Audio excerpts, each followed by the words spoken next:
और आप जोरदार तालियां बजा के सुरेंद्र दुबे का सम्मान करें तो वो आपको बहुत अच्छी हास्य की कविताएं सुनाएंगे। मुझको मालूम है कि सैफई का कॉन्फिडेंस बहुत तगड़ा है। सैफई के एक आदमी से, इटावा के एक आदमी से हमने पूछा, कैसे आपका बेटा तुतलाता है क्या? बोले हमेशा नहीं तुतलाता है, बोलता है तब तुतलाता है। हमारे प्रधानमंत्री जी कहते हैं न खाऊंगा न खाने दूंगा। हम सोचते हैं कि जब न खाएंगे न खाने देंगे तो इतना शौचालय क्यों बनवा रहे हैं? मल्लिका शेरावत 5 मिनट के लिए बाबा रामदेव से मिली। बाबा की एक आंख बंद हुई जो आज तक नहीं खुली। हमने फोन किया सुनील जोगी को, भाई लादेन मरा कैसे?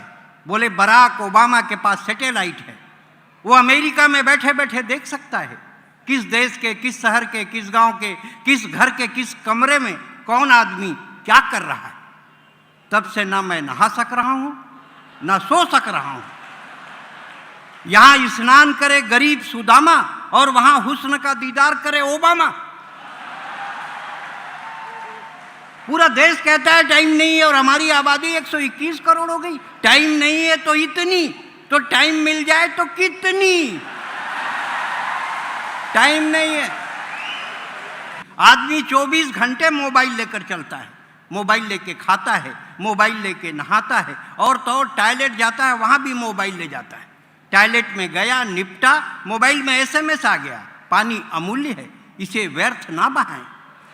अब पानी नहीं बहाएं तो बाहर कैसे आए? टाइम नहीं है, टाइम नहीं है भाई साहब, जिसको देखो टाइम नहीं है। आजकल लड़के लड़कियां माँ बाप का नाम नहीं पूछते, मोबाइल का सीरीज पूछते हैं। 2 लड़कियां जा रही थी, आपस में बात कर रही थी, तेरा कौन सा? बोले S4। तेरा? बोले मेरा भी S4। पीछे से मैं इनके ऊपर गिर गया, बोले हट 3210 नोकिया। मैंने कहा हाँ मैं 3210 नोकिया हूं, मेरी खपत बहुत कम है, पर एक बार बैटरी को चार्ज करके देख, इस बैटरी में बहुत दम है। फली फूली टहनियां जड़ों के तरफ मुड़ी रहती हैं। अरे बेटियां कहीं भी रहें माँ बाप से जुड़ी रहती हैं। बेटियां कहीं भी रहें माँ बाप से जुड़ी रहती हैं। बेटों के साथ माँ बाप रहते हैं, उन्हें आभास होता है। और बेटी 7 समुंदर पार शिकागो में हो और माँ लखनऊ में खांस दे तो बेटी को एहसास होता है। जब जब हिंदुस्तान में प्रश्न खड़ा हुआ, हमेशा उत्तर प्रदेश ने दिया। आज उत्तर प्रदेश के एक बहुत बड़े नुमाइंदे जो हमारे, जिनको हम एक वटवृक्ष मानते हैं, आज हमारे सामने उपस्थित हैं। मैं उनके श्री चरणों में इस कविता को समर्पित करता हूं कि जहां तेरा वजूद किस्तों में बिकता है, अरे बावला है रे जो कविता लिखता है। गरीबी के लिए बिक, महंगाई के लिए बिक, बेकारी के लिए बिक, अगर बच जाए जिंदा तो कविता लिख। मेरे खोखले शरीर में बहुत दम है, इस देश में कविता लिखना क्या आत्महत्या से कम है? तो कलम सलामत है मेरी, तो किस्तों में क्यों बिकूं? आप बोलिए भाई साहब, मैं किस पर कविता लिखूं? आप बोलिए भाई साहब, मैं किस पर कविता लिखूं? थाने से निकलती औरत के फटे आंचल पर, या अस्मत लुटाकर मिले मुट्ठी भर चावल पर? नेताओं के कुर्सियाना हवस पर, या भूखे बच्चों के बाल दिवस पर? अरे फुटपाथ में हूं तो संसद में कैसे दिखूं? आप बोलिए भाई साहब, मैं किस पर कविता लिखूं?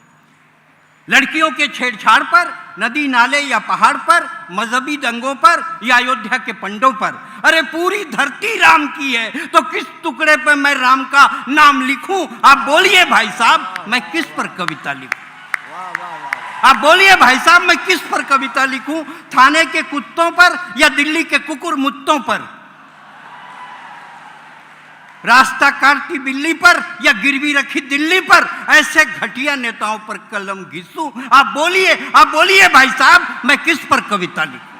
आप बोलिए भाई साहब, मैं किस पर कविता लिखूं? योजनाओं की रंडियों पर, बदलते हुए झंडे और झंडियों पर, दीमक लगे संविधान पर, या जलते हुए हिंदुस्तान पर? अरे जिंदा हूं तो सफाई में मुर्दा कैसे दिखूं? आप बोलिए भाई साहब, मैं किस पर कविता? हिंदी की क्लास थी, टीचर एकदम उदास थी। पति से लड़कर आई, अब काहे की पढ़ाई? बच्चों ने कहा टीचर पढ़ाओ, टीचर पढ़ाओ। टीचर ने कहा दिमाग मत खाओ, कल गाय पे निबंध लिखवाया ना जाओ, पति पर निबंध लिख कर लाओ। बच्चों ने लिखा, पति एक दयनीय पालतू प्राणी है। पति एक दयनीय पालतू प्राणी है जिसे हम मनुष्य भी कह सकते हैं। शादी के पहले पति सामान्यतः मनुष्य ही होता है। पति की दो आंखें होती हैं जिनसे वो अल्टरनेट देखता है। पति के प्रकार, हिंदुस्तान में पति के दो प्रकार पाए जाते हैं, एक जोरू का गुलाम, दूसरा जोरू का बादशाह। जोरू का गुलाम ये सस्ती, सुंदर और टिकाऊ नस्ल है। ये बहुतायत मात्रा में पाई जाती है। जोरू का बादशाह ये प्रजाति धीरे धीरे लुप्त हो रही है। राखी सावंत का स्वयंवर जब टीवी पे आता था, हमारे गांव का हर बूढ़ा चश्मा पोंछ के टीवी के सामने में बैठ जाता था। हमने कहा, बाबा इस उम्र में स्वयंवर से का लेना देना? बोले, बेटा जब तक सांस है तब तक आस है, जब तक सांस है तब तक आस है। और ये स्वयंवर में कौन धनुष तोड़ना, इसमें तो अपना भी चांस है। मैं गांव के एक ऑब्जर्वेशन के बफे की कविता आपके बीच रखता हूं। हमें मिला एक दावतनामा, आज रात्रि को प्रीति भोज में आए, गिद्ध भोजन बफे सिस्टम झपटें और खाएं। गिद्ध भोजन बफे सिस्टम झपटें और खाएं। बफे सिस्टम नहीं है, बफेलो सिस्टम से कम।